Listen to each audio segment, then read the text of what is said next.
अस्सलाम वालेकुम हकीम साहब। काफ़ी दिनों से आपकी वीडियोस पोस्ट नहीं हो रही थी। काफ़ी लोगों ने मैसेज करके बोला कि हकीम साहब आपकी वीडियोस पोस्ट नहीं हो रही।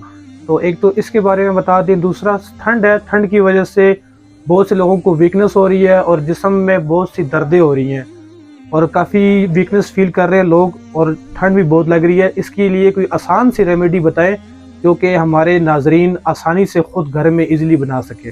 जज़ाकल्लाह। जी वालेकुम अस्सलाम, तमाम देखने वालों को सलाम।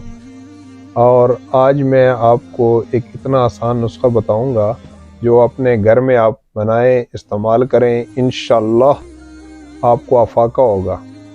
तो सबसे पहले इस ठंड के मौसम में जिस्म में दर्दें का होना, अचबी होना, बेचैनी होना, ख़ास करके जो शुगर के मरीज़ हैं उनको जोड़ों में, पट्ठों में दर्द होते हैं, या कोई भी बंदा इसको हिफ्ज़ मा तक़द्दम के तौर पे ले सकता है। घुटनों के दर्द के लिए, पट्ठों के दर्द के लिए, अचबी है, असाबी कमज़ोरी है और हर किस्म के दर्दों के लिए एक मुजर्रब नुस्खा है। ये मैं आप लोगों को बताता हूँ। इसमें सिर्फ 2 चीज़ें हैं, बड़ी आसानी से आप बना सकते हो। एक, इलायची सब्ज़, ये घरों में भी होता है, अगर नहीं तो बाज़ार से ख़रीद लें। सब्ज़ इलायची जिसमें दाने हो, यानी बीज हो, भरा हुआ हो। नंबर 2, आप इसके अंदर मेथरे, एक मेथी दाना होता है वो बारीक है, वो नहीं, मेथरे जो मोटे दाने हैं, इसको अरबी में हुलबा कहते हैं।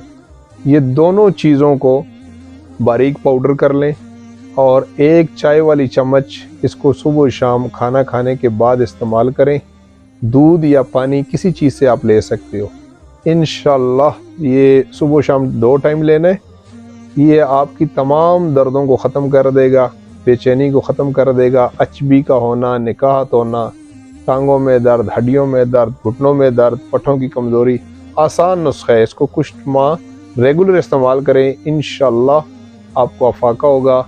और इसमें परहेज़ में जो है आप खट्टी चीज़ें और बादी चीज़ें जैसे आलू, गोभी, चावल, बड़ा गोश्त, ये कम कर लें। इंशाअल्लाह इससे आपको अफाका होगा। अल्लाह आपको शफाए दे। सलाम।